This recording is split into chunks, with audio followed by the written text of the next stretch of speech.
Hello, everyone. So it is 6 o'clock, so we'll go ahead and get started. Welcome. This is our annual school calendar year end of year event, what I wish I had known. This year we have 4 speakers, and we're going to discuss tips for how to succeed both in the MLIS program and after graduation, things that they found they had wished they had known after they graduated, whether it's for job preparation and application, courses, e-portfolio, professional development, etc. So what is ASIST? To answer this question, I'd like to introduce Nicole Eckroth, the current chair of the SJSU ASSIST student chapter. She's going to talk to us a little bit about what it is and how you can get involved. Hi, everyone. Thanks for joining us tonight, and thank you for introducing us. ASSIST is an international organization, and that's a really cool component of this group. I mean, our conference happens every year, but I want to say 2 to 3 years, it's in an international location. So you have a chance to connect with people from all around the world. Like this coming year, I know it is in British Columbia. And I know that I think down the road there's talk of a conference in Australia, if I'm not mistaken.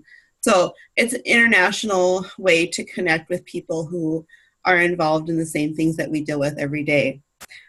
The members are not just librarians. I mean, anything that has to do with information.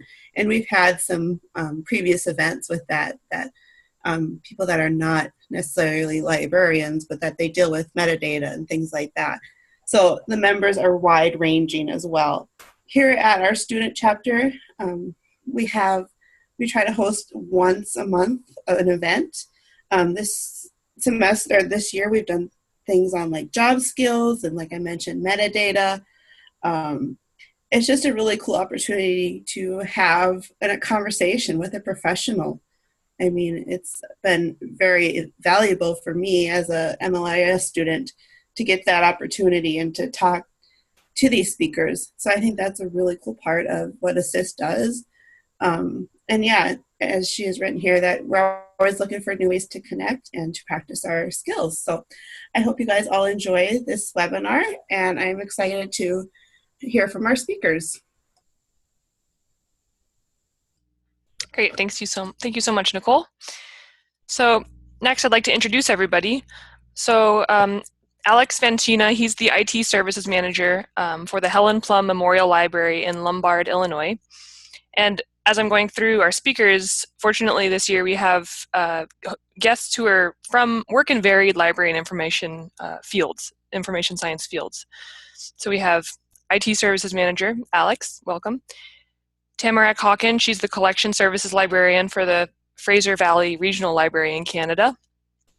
Kelly Presley lives in Boulder, Colorado, and here she works as the Learning Technology and Evaluation Assistant for the Financial Health Institute in Denver. Lauren Frazier, she's currently the membership director of the ASSIST Executive Committee, expecting to graduate soon, and she's focused on public librarianship through the lens of adult literacy and information literacy. So welcome, everybody. And I will move on to our first question. So the first question is, could you please share one lesson that you learned post-graduation? Was there anything that you learned after graduation, either in your job search or your work as an information professional, that was different from what you expected as an MLIS student at San Jose State? And we'll start this one off with Alex, if that's all right with you, if you could answer that. Sure, thanks. Hi, everyone. I would say one of the things that I don't know if it so much came as a surprise to me, but as I have been applying for jobs and interviewing as I was getting closer to graduation, and now having recently started a new position at a different library than where I had been working for the past 10 years, is that having completed your MLIS is a really important step in your career journey, and in fact, it's a requirement for a lot of jobs in library land. But really, one of the more important things that employers are really looking for is experience, specifically related to the job that you're applying for. So anything as you're planning your courses, if you can be thinking about what type of career in the information field you would like to ultimately have, and how you can pick courses that will build skills and give you experiences that will be directly applicable to the kind of work that you would like to do. That's really going to be maybe as important or more important than just having the degree. Having recently been hired at the Helen Plum Library, I know one of the things that they told me after I had gotten the job offer is that they were really excited that I had my MLIS, and that certainly made me stand out among a lot of the other candidates. But really, what they were looking for is specific experience in the technology field, which I had from my jobs as an IT manager at a previous library, and some of the coursework that I had done. In programming and web development and things like that. Great, thank you. And before we move on to the next person, just for everyone attending, if you have any questions that come up during this period, write them down, jot them down, because at the end we'll have a short period where you can ask questions. Okay, and now Tamarack, do you have any input on this question? Hi, sure. Thanks, Beza. So I don't know that I had any set expectations before I started this first position post MLIS. I did come to the master's degree at San Jose with, I think I had about 6 years of library work experience by the time I started. So I knew fairly well what kind of, what the work landscape looked like. I did not fully anticipate the true chaos of the first year in this new position. So that was definitely a surprise for me. And I don't know if I have any particular advice. If I could go back in time and tell former Tamarack, this is going to be a real time of chaos. It's just something that I think that was the only real surprise, was just how truly busy and confusing it is in that first year in a new role. One other thing that I might mention about this, and I don't know if this is going to resonate with anyone here today, but when I was deciding where to do my MLIS, I did consider more than one university. And in fact, I applied and was accepted to another program, which I chose to opt out of and come to San Jose instead. And I'm very happy with my choice. Unlike many of my just professional colleagues at various institutions in where I live and work, I feel pretty good about my master's. I feel that I definitely made the right choice for me in going to San Jose. However, I may have made a mistake during my degree by reading a lot of, I think it was the Hiring Librarians blog, and I don't know that it's still going, but it was sort of interviews and sometimes anonymous interviews with various hiring managers around mostly the U.S. And they would have questions about, would you have any preferences for what kind of schools? Are there any schools you wouldn't hire from, et cetera? And I read a lot of negative comments about online degrees, and a lot of hiring managers saying that they would not favor an online degree. And this made me fairly nervous. And I thought this was, a very silly thing for people to think, but I was nervous that this was something I was going to encounter. I really think that perception has changed drastically from the time that I started my MLIS, or even started thinking about doing my MLIS and applying. I really think that perceptions have changed. I haven't actually encountered any barriers to, the luckily very short job hunt that I had and securing my first librarian appointments. I feel that has really started to go by the wayside. So just in case anyone else out there has encountered this or is feeling as nervous as I was maybe during my MLS, I just wanted to send some reassurance that I really think attitudes are changing, and I don't think that this is something most of us will encounter, luckily. That's it. That's always good to hear. Thank you. And Kelly, you're next. Hi, thank you.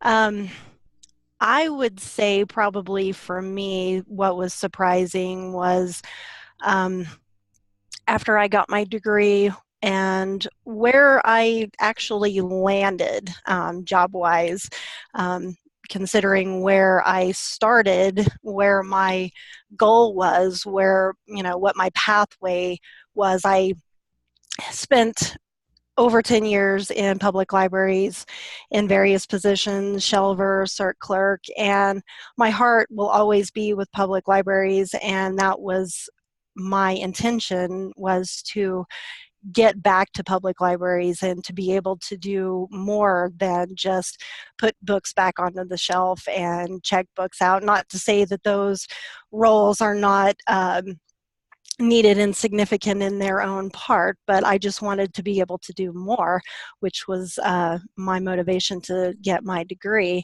And I followed the public library pathway, and that was my intention. I kind of stumbled into a course that was doing training new students using the school software. You probably have already been through it, using Zoom, or if you've been around for a while, Collaborate.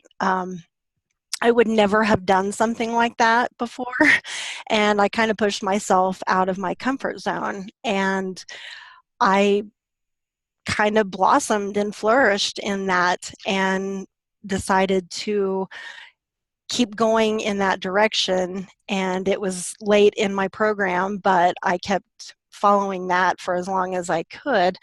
After the program was over, though, I still felt a desire to get back to public libraries, and spent many months sending them my resume and hoping for a interview, and went on several interviews but never actually landed one of those positions, which was terribly crushing to me. And I guess I didn't realize how much competition was out there for me, and maybe that was my own fault. I put blinders on and didn't really pay attention to the job market around me. But once I opened my mind to other opportunities that my degree afforded me, I was able to find a position that I absolutely love, that has nothing to do with libraries.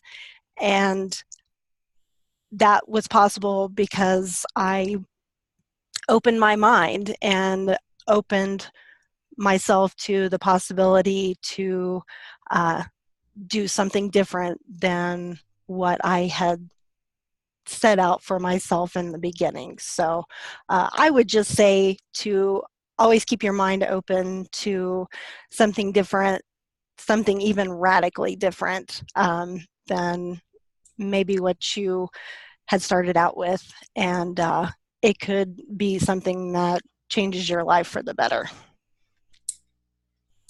That's really interesting. Thanks for that perspective. And Lauren? All right. First, I just want to echo what the other speakers have said. Pretty much everything they said, I have also experienced. So it's good to hear some common experiences. So what I would just like to add is that as someone who sees themselves going into probably public libraries for my entire career, keep in mind like how small of a world that librarianship, and even if you're outside of it in information professions, how small of a world it can be, and how important it is to make good first impressions with coworkers, build strong working relationships, because I feel like every interview I've gone to or every job I've had, I've known a mutual coworker from before, or someone on the hiring panel knew my current coworker, or something like that. So my tip for when you're done with your MLIS and maybe searching for that new library job as a librarian, keep in mind that networking can be incredibly important in this career, and people don't think of it as like a political career, and it certainly can be, especially when you get to the like managerial side of libraries and public libraries especially. So that's all I have to add. Awesome. All right, thank you so much. On to question number 2. So the ePortfolio, as you know, as a San Jose State alumni, is a huge project that we all have to do at the end of our studies. Do you have any suggestions for keeping track of the competencies that we have to keep track of for the ePortfolio? Or are there any other recommendations on how students can pay more attention to the ePortfolio during their studies, or something that you did to keep track of the ePortfolio that worked particularly well? And we'll start this one off with Tamarack. All right, thanks, Peza. So I'm going to start with somewhat contradictory advice. I found that the iSchool really hyped up how difficult the ePortfolio is, and this is probably for the best because if you go in thinking this is going to just be the hardest part of my degree, this is going to be incredibly challenging, that's certainly a better approach than to assume that it will be a cakewalk. However, by the time you've reached the end of your master's, this is not going to do you in. I felt that this was a lot of work, but not necessarily beyond the scope of anything else I had done in my master's. And in fact, I thought it was really beneficial. What worked for me in terms of organizing my content, so I was one of the people who did not track my competencies all along through the degree. I tried this in the first semester, keeping sort of a spreadsheet and looking at what competencies were listed for each course and trying to sort of see. And I felt like it was a bit of a nightmare. It wasn't really helping me. So I just totally dropped that. Definitely, and you've all heard this before, but save copies of everything. Save copies of all of your work, but also make sure that you save the contextualizing information that preempted it. So if you have a discussion post, what was the discussion prompt? If you have an assignment, what was the not just the rubric, but sort of what was the professor's lead-in for it. So you need contextualizing information if you're going to be able to present that later in your portfolio. Keep your stuff organized, and you know what they say, lots of copies keep stuff safe. So back it up, and then back up the backup, and then back up the backup again. I know you've all heard this because I heard this about every 5 minutes in my degree. The one tech tool that I will share that might be a little bit different that worked for me really well is OneNote. I don't know how many of you use the Microsoft Office suite, but I really, when I started my ePortfolio, so you have a bit of a break before whatever semester you're going into. I took the documentation that was provided to us for the portfolio. I had sort of tabs, and I think it was like a page within each tab for each of the competencies, and copied over, okay, this is what this competency is about. And it really took me, before I could really start, it took a long chunk of uninterrupted time where I sat down and really just read through this and absorbed, what is competency K? What is competency A? And from there, when I felt like I had a bit of a handle on it, then I started sort of drafting, okay, here are some assignments that I think could go in here, that I think could go in here, that I think could go in this competency. And those get shortlisted over time. So maybe you have 5 that you think are really going to apply to one of the competencies. List all 5 of them. You can go back and rejig it. And I think they do let you reuse some of your evidence. I will say I didn't have to reuse any evidence. And I think I only used 2 items that were not part of my graduate degree. And I didn't make a supremely concerted effort to hunt down courses that were going to feed each competency, because I think what you'll find, and I know what I heard from colleagues who had completed the ePortfolio, and you might hear again when I stop talking and pass the microphone on here, is that you can really present a competency or an assignment for many, many competencies. It's your ability to talk about, okay, I built up my management competency. Here are some examples of it. It doesn't have to be an assignment or discussion post that is just talking about leadership and management. You get the opportunity to say, in the process of creating this learning artifact, this is how I demonstrated my capacity for management or leadership. And then you link to that assignment. I mean, what's really important there is that you're talking about your learning experience, if that makes sense. Okay, I feel like I could talk at length for this. I'm going to mute and let somebody else talk. I hope that was helpful. Yes, very helpful. Thank you. And Kelly?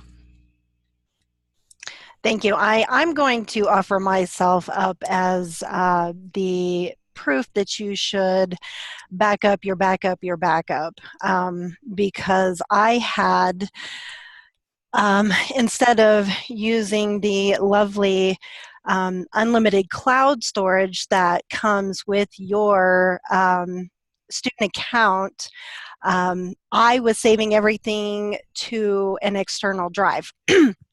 So when it came time to start working on my e-portfolio, I began to print all of my stuff out, which seems silly because it just was a ton of paper and a ton of printing, but I just needed to have it in my hands. I just read stuff better and I can highlight and make notes, and I needed it all printed out so I could work that way. I got everything printed out, and then my hard drive died, and like dead, dead, dead. I had some work saved on the cloud, but not all of it. Luckily, I had managed to print everything. I got through everything on my drive. I had it all printed out, but I could not retrieve anything else from it. So please, please, please make sure you save multiple places. Only because you never know what's going to happen. Anyway, I sort of kind of kept track of my competencies on a spreadsheet. I wasn't the best at it. I don't know. I guess I was just more focused on getting through the courses and doing the best that I could with that, and figured when it came time to do the e-portfolio stuff, I would do it then. And that's not the best advice, but that's what I did. And when I had all the hard copies, I, like Tamarack, sat down with each competency and absorbed it and really tried to understand what it was saying. And then went through each of my pieces of discussions, assignments, anything that you produced in your time at San Jose could be used as evidence. And so I went through, and with sticky notes, I would slap a sticky on there and I would write K, and then stick another one on J or O. And then I started collecting all the J's and all the O's and went through it that way. And that's how I had to work because of my technology issues. So that's my advice. Don't get stuck in that situation, or worse.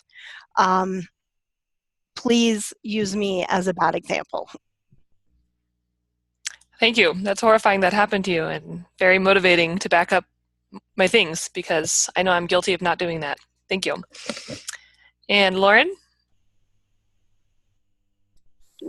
All right. I haven't done my e-portfolio yet. I'm doing it in the fall, but I have my files saved on my computer, on a flash drive, on Google Drive, and because I'm crazy, also on what's that other one? Dropbox. So like I have every homework assignment everywhere. And like Tamarack was saying, I also save like the assignment instructions. Like, what did the professor want us to get out of the assignment? And often the instructors will put like, this caters to competency O, or this caters to competency N, or whatever, because each course comes with competencies that it addresses, and the professors need to show that their assignments are relevant to covering competencies. And that's my other suggestion, is if you aren't fully sure which classes you want to take, just take a look at the classes you've taken so far and see which competencies that they should have addressed, and do make a spreadsheet and just put an X on all of the competencies that you should have covered, and then see where you're lacking. And then when you're shopping for classes, you can see, well, I need competency O. Does this one help me? Or is this other class I want to take just as much will address it, and this one doesn't, so I should take the other class. Other than that, yeah, that's it. Great. Yeah, that's useful for planning. And Alex? Okay, first thing I'm say is kind of echoes what everyone else said. Saving absolutely everything will help you out later. I would include discussions in that, all the assignment instructions. But I found a good way to do that is if you're using Google Chrome, and I think a few other browsers have this option as well, but you can print a web page as a PDF, and that's a really quick and easy way to save some of that stuff that maybe isn't provided as a document through the course site. So what I would do at the end of the semester is to go through and make sure that I had printed a copy of everything, the course roster, the assignment instructions, discussions, absolutely everything. And the reason I did it at the end of the semester is because if you're trying to do it as you go along, you might miss things occasionally. Your schedule gets busy. I know there were weeks that I would forget to save that stuff. So just doing a quick review at the end of the semester, once you got a little bit of time to go back and look at everything, you can knock that out in 15, 20 minutes, and it's time well spent. Also, I know this has been said before, but back up all of your files. I used Dropbox for almost all of my work during my time in the iSchool. And one of the great things about Dropbox is if you accidentally delete a file or overwrite a file, if you go through the website, you can actually find a revision history, which is really great because there were a couple of times when I overwrote a copy of a file with something that I did not intend to and was able to go back and recover my work. In terms of tracking competencies, I think a spreadsheet is a good way to do that. What I did when I started the program is set up a spreadsheet with the classes that I was planning on taking in each row and a column for each competency letter across the top. And yeah, just put an X in the column to see what classes I was taking that matched up with certain competencies and what, as I was planning for future classes, I might want to plan to try to choose classes that would give me maybe a little bit more evidence for my portfolio down the road.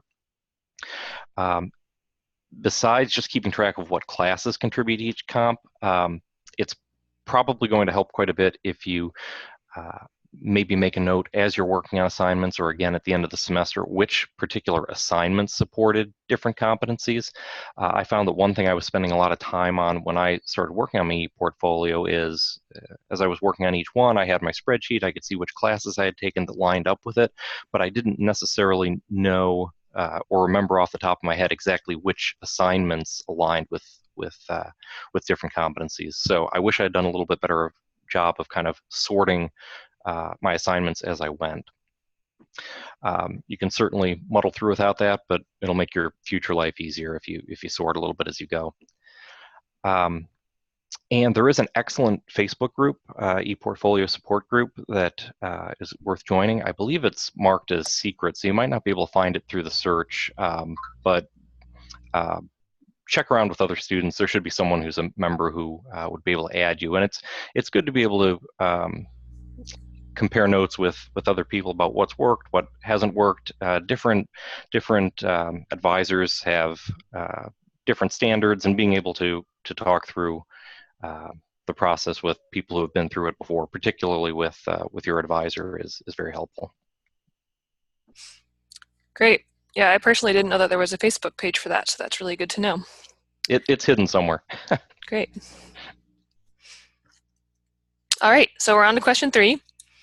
This one's about extracurricular activities. What extracurricular activities or other experience did you partake in during your MLIS studies? So for example, internships, student chapter involvement, conferences, getting your work published, relationships with faculty, working in a library, etc. Anything that you can think of that were very valuable to you. So is there anything you regretted not doing as a student by way of that sort of activity, or that you did do that was valuable? And we'll start with Kelly for this one, please. Well, I was social media, I apologize, I can't remember if it was coordinator or director for ASIS&T. I was also social media, either coordinator or director for the student chapter of ALA. And I think I apologize. I can't remember my titles. That's terrible. I was also with the special special libraries student chapter. And let's see, what else did I do? It's amazing how quickly this stuff disappears from your brain. Um, my regret was that I didn't get involved sooner. I was so focused in the beginning on getting through those first required courses. I was terrified that I was not going to be able to get through them or make the grade that was necessary, that I tuned everything else out. And I missed a lot of opportunities. And it's, if you're going full time, which I was, that's not a lot of time. And so I missed a lot of opportunities. And so as soon as you can, look for opportunities to get involved with the student chapters, because it's great networking, and it's just it looks great on resumes, and it opens so many doors, opportunities to go to conferences. um, that's what I regret the most, is just not getting involved sooner. All right, great. Thank you for that insight. And Lauren, how about you? Well, I'm currently the membership director of ASIST, which has been great.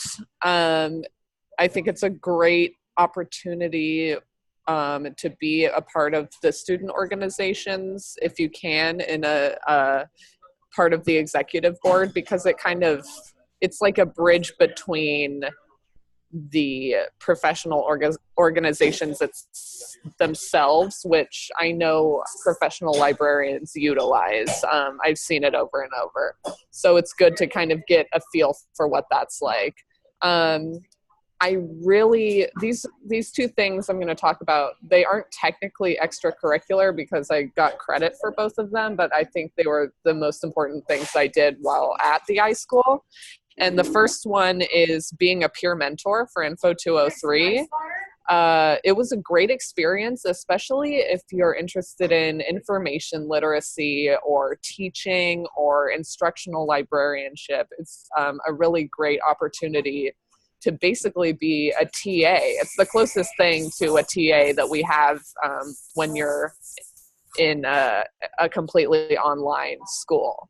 So if you have any interest in teaching, interacting closely with a professor, I got to work with Vicki Steiner. She was great. Then I highly suggest being a peer mentor for Info 203. It is a time commitment before the fall semester starts, but yeah, I recommend it if you're into information literacy. And the second thing that I would suggest everyone who can possibly do is an internship of some kind. Currently, I'm an intern with the County of Los Angeles Public Library, and I'm getting credit for it at the iSchool, and it has been such an invaluable experience. And not a lot of people know, like, how do I get an internship? What do I do? So they just leave it alone. And I would suggest, do your research, see where nearby would accept interns. Some places pay you. Like, I get paid.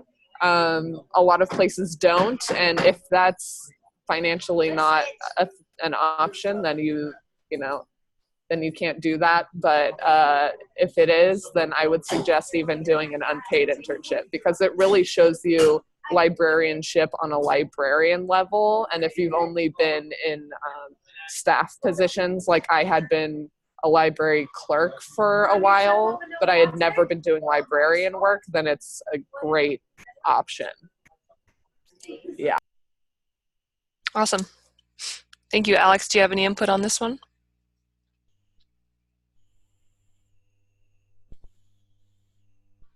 Oh, sorry. That's okay. Nope. Have audio?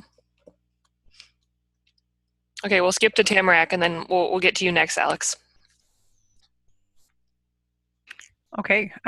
So yeah, extracurricular. I would echo what Lauren said about a an internship. So unfortunately, that was the only thing that I didn't get the opportunity to do during my MLIS. I was working in a library throughout my degree as well as prior to. So I did have on the ground experience, but I really, is one of the things I didn't get to, but it would have been great to use that opportunity of being a student to have practical experience in a position that I may not otherwise have been qualified for. So I have over a decade of experience working in public libraries, doing a lot of interesting stuff from reference to cataloging, collections management, youth services programming, the gamut of it.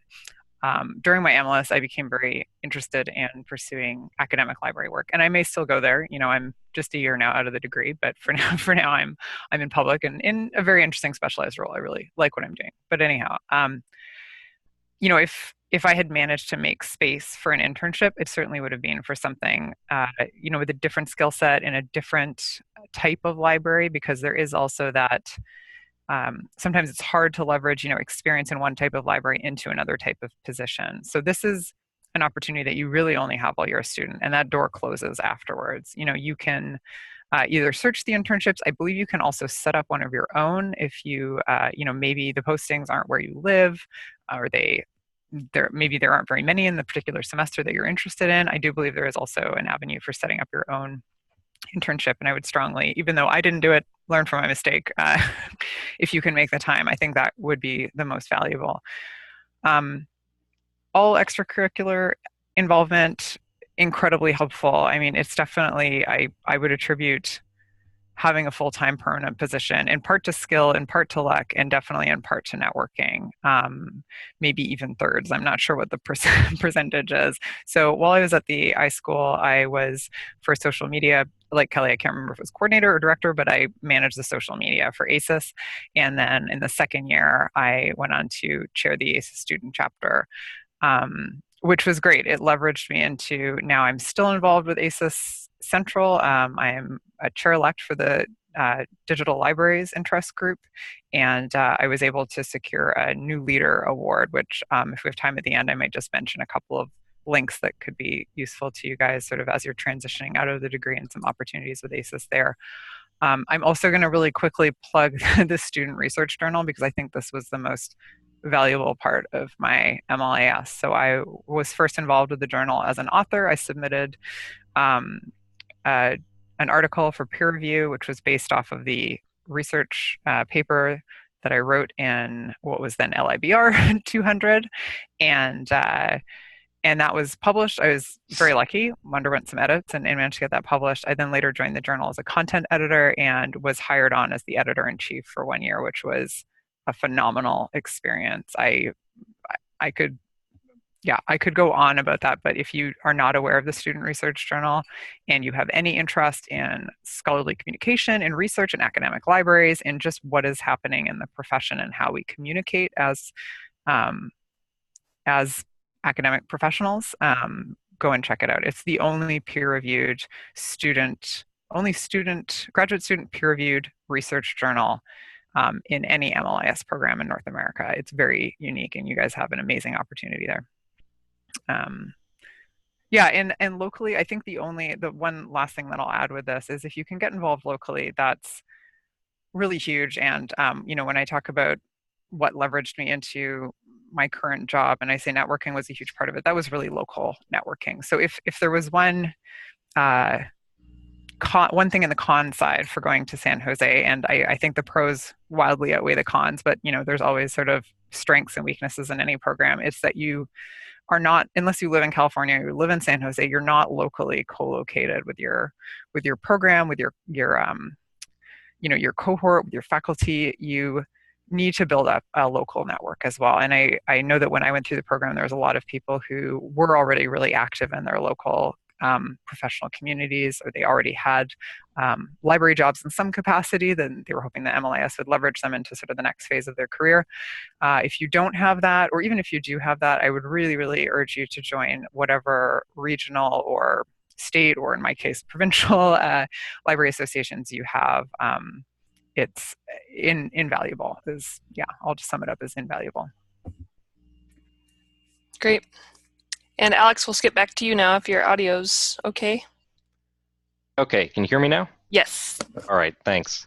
I had the good fortune of having been working in libraries for a fairly long time before I started the program, and I think the experience was really helpful when I started looking for other jobs. So if you're not currently working in a library, definitely take advantage of the internship database that the iSchool provides. Look for part-time or maybe even some volunteer work that you could get involved with at a local library, just to be able to have on your resume some practical experience. As Tamarack mentioned, definitely look for local conferences. You have the big national ones like ALA, but see if your state library association has a conference coming up, or any smaller, more regional conferences like that, because networking really is a really important part of making the kind of connections you'll need to find out about what jobs are available, and it certainly helps as you start applying for them as well. Great. Thanks to everybody. And we're going to make this our final question before we move on to open forum and the raffle. But do you have any comments about how you selected your courses? So for example, did you select a career pathway? Did you complete a certificate? Did you select your own electives? Or did you stick concretely to a pathway? And were there ways that you maybe regretted not sticking to a pathway more, or branching out into your own electives more? Just talk a little bit about how you went about picking your courses. Lauren, we'll start with you, please. Okay. Right off the bat, I knew I wanted to be in public librarianship, so my courses have been almost entirely like reference related, or literacy through the lens of public library related. But I have to say that I regret taking such a narrow path in my classes.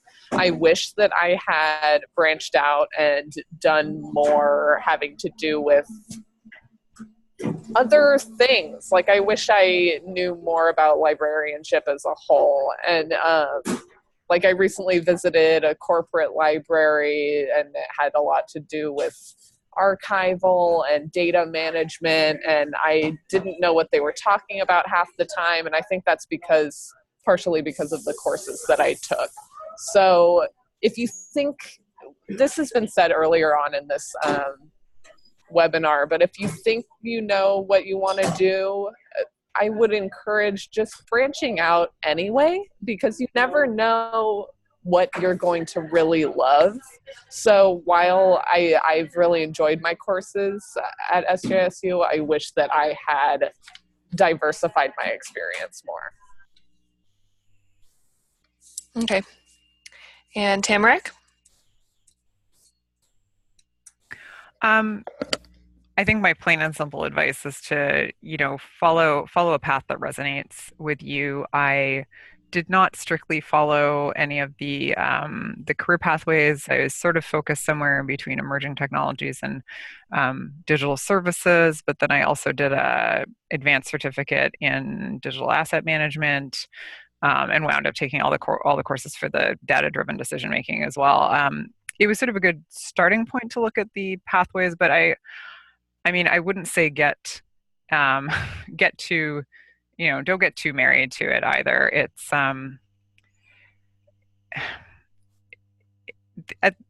let me see. At the end of the day, it's your degree, right? And it's an MLIS, and whether you followed a particular pathway or not is not necessarily, you're still going to get that specific degree. So, I think, echoing Lauren, having a bit of a diversity of skill sets is good, but at the same time, there's such a big tent of librarianship that we can spread ourselves too thin sometimes as well. So maybe have a look at the past course syllabi if you can, and see if the big projects that happen in that program resonate with you, if they look like they would be interesting, if they look like they would give you the opportunity to work on something that would be, beneficial to developing your skill set. And yeah, and just think about what is going to, what skills are going to potentially augment your career, if that makes sense. Yeah, it does. Thank you. And Alex?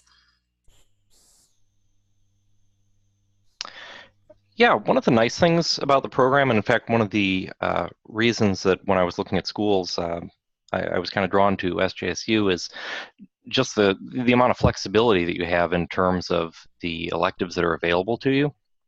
I did not follow any of the pathways very closely, so my general strategy was just to kind of, once I got through the required courses, keep an eye on what competencies I needed to try to develop some more evidence for the e-portfolio, just to make sure I wasn't getting too far off track. The nice thing about the career pathways is it gives you a little bit more structured path to getting all of the breadth of experience that you need throughout the program. So if you're going to go off that, you have to pay a little bit more attention. But generally, I would say take courses that that are of interest to you, because that's going to make it a lot more enjoyable along the way. And one of the things that I tried to do is, as I was planning courses for the coming semesters, try to pair up courses that maybe require a lot of writing with ones that don't. So if there's a big term paper due at the end of one course, you maybe don't want two of those at the same time. So I would try to look at, as I was looking at different sections of the course, look at the professor's syllabi from past semesters and try to get a feel for what the workload was going to be like, and try to plan my own workload for the semester accordingly. Okay. Kelly, do you have anything to add? Yeah, just echoing what basically Lauren and Tamarack had said, just wishing that I had diversified more. I was on the public librarianship track and hyper focused on making sure that I had the right competencies and not really following what sounded interesting for me until almost the end of my program, where I really found something that really spoke to me. And by the time I found that, it was basically too late for me to really kind of chase that any further. So keep your mind open to new things, and challenge yourself, push yourself out of your comfort zone, which is what I did. And you never know what can happen when you do that. So that's it for me. Okay, awesome. So for the next 5 minutes, I'd just like to open it up to anybody who has questions. So you feel free to grab the mic or type your question in the chat box and I can voice it for you.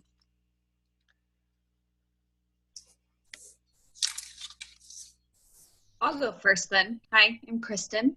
So the e-portfolio obviously stresses me out far in advance because I work in a library, and I like to be stressed out. So I have so much group work, and I know that group work, like I've seen that like protecting the privacy of your group members is important and stuff. How do you make that happen?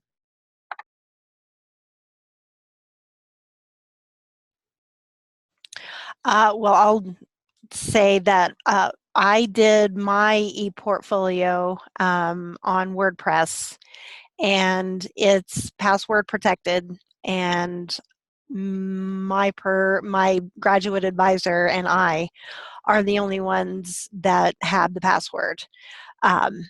If I wanted to make it public, I would have to redact everyone's names, organization names, unless I got express consent from each of those people to use their name, I believe is how that goes. So I've chosen to just leave mine private.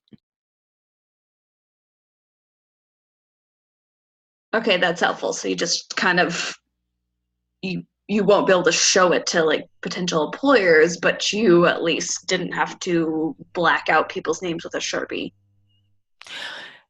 And it's different for every advisor. Every one of them has their own way of doing the e-portfolio. So it's you can kind of prepare for it in advance, but there's only so much that you can do until you know who your advisor is, and that doesn't happen until that last semester. So. Okay, I'm going to grab the mic for Monica, and then we'll rotate back to the mic if anyone else wants to grab it. When you were looking for a career, how did you present your e-portfolio, if you did present it, and do employers actually look at it?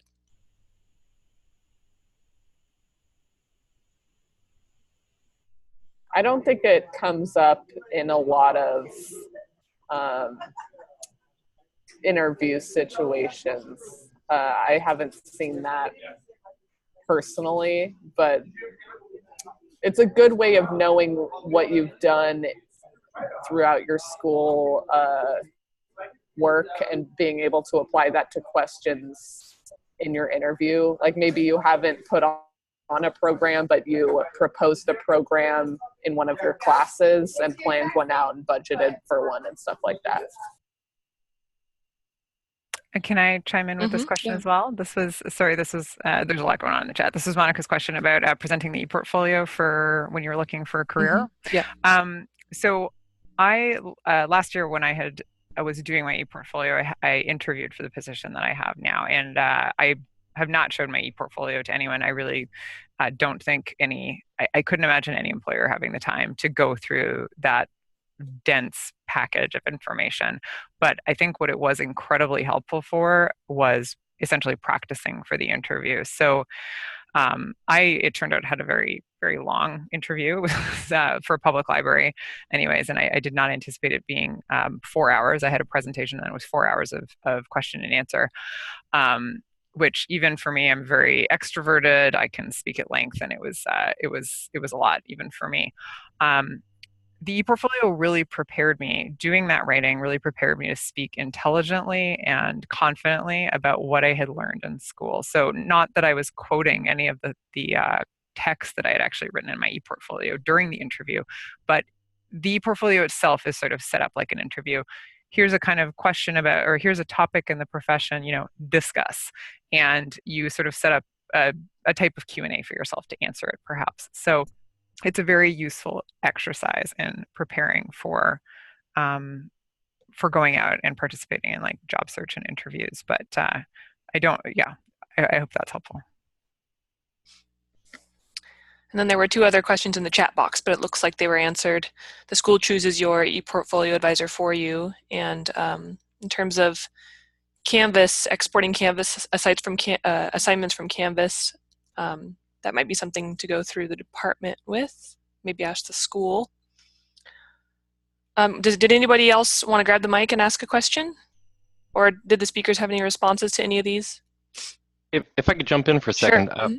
Russell, in answer to your question about retrieving old assignments after Canvas is closed, I don't know off the top of my head that there is any way to do that. I think once it's closed, it's pretty much inaccessible. But I will plug the Facebook group again. I saw a couple of instances where people had forgotten to save something, and they said, "Hey, did someone take this class with this professor during this semester, and do you still have the assignment sheet?" And often there is someone else there who has and can get you a copy.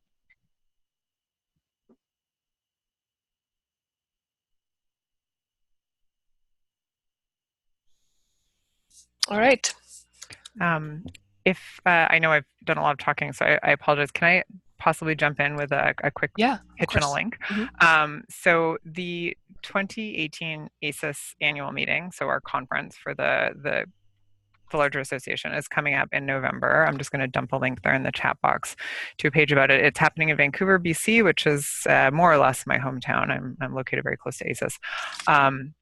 So I'd encourage all of you to attend if you can. But additionally to that, as I think I mentioned very briefly earlier, I'm the incoming chair for the special interest group for digital libraries, SIGDL in ASIS, and we have a student award, so only current graduate students can apply for it. You could be awarded up to $1,200 to cover annual meeting registration and travel costs. There is a short essay involved in the application, and they're due July 15th. I will also put my email in the chat box. If you have any questions, you're welcome to send me a message. And we have missed the deadline this year, but I'll also mention that ASIS has the New Leaders Award. So this was something that I was very fortunate to be awarded last year. I'm in my second year. I'm going into my second year now of the New Leaders. So you'd be looking for 2019, but this is also something that the award gives you a number of benefits, and one of them is that you will be given $500 for 2 annual meetings to help with costs. So check those out. Great. Thank you. And that's our 5 minutes. So I'm going to move on to the raffle. So on this slide, we just have some of the benefits that come with the ASIS membership. We're going to be raffling off 2 of them. So in your participant box, is can anyone who is not currently a member just click the no button so I can see people who are not ASIS members currently?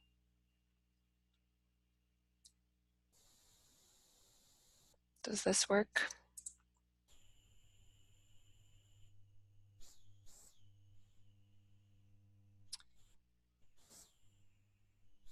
Oh. Okay, let's try that one more time. I'm sorry, my window was off screen. Okay.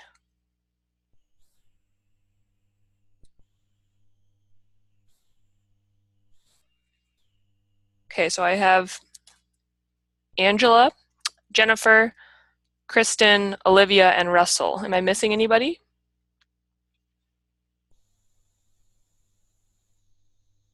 All right, just give me a moment, and I'm going to use a random number generator to select 2 of you.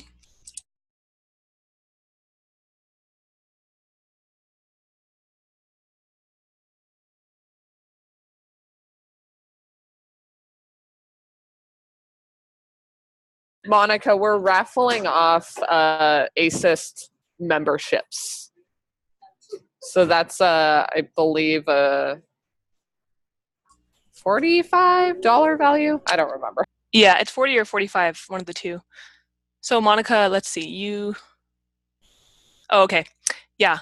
Sorry, I didn't explain that too well, but yeah, these are just, if you're a member, don't worry about it. These are just for ASIS memberships, so it wouldn't apply. Okay.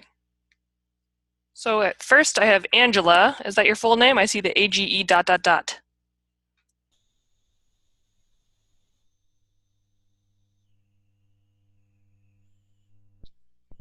Angela, could you write your, Angela Benford, yes, winner. Okay.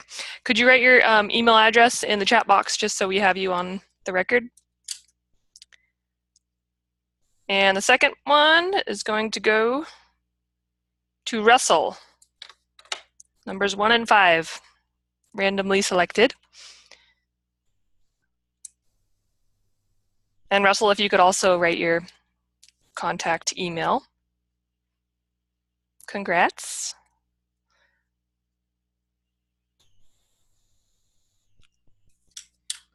Alrighty. Thanks to everyone for coming anyways, even if you didn't get a membership. I hope that it was really helpful. I know that I learned a lot personally and was reminded of a lot of things and learned a lot of new things. So thanks for coming. And this is also a link to a survey that you can take.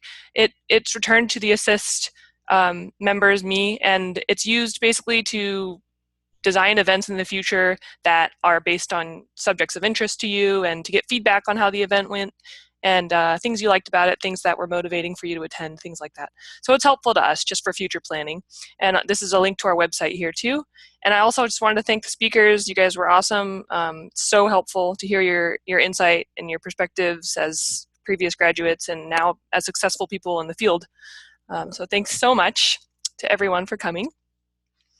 And have a great summer. Thank you. Yes, Could you put the link to the survey in the chat box? Yes, let's see.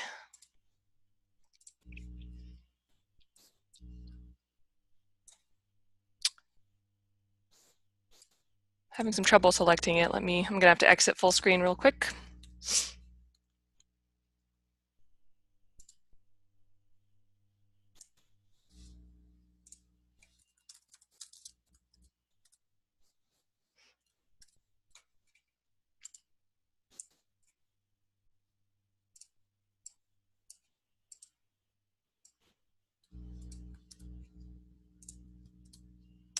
Okay, there's the link to the survey. Thank you. Great. Thanks, everybody. Have a good night.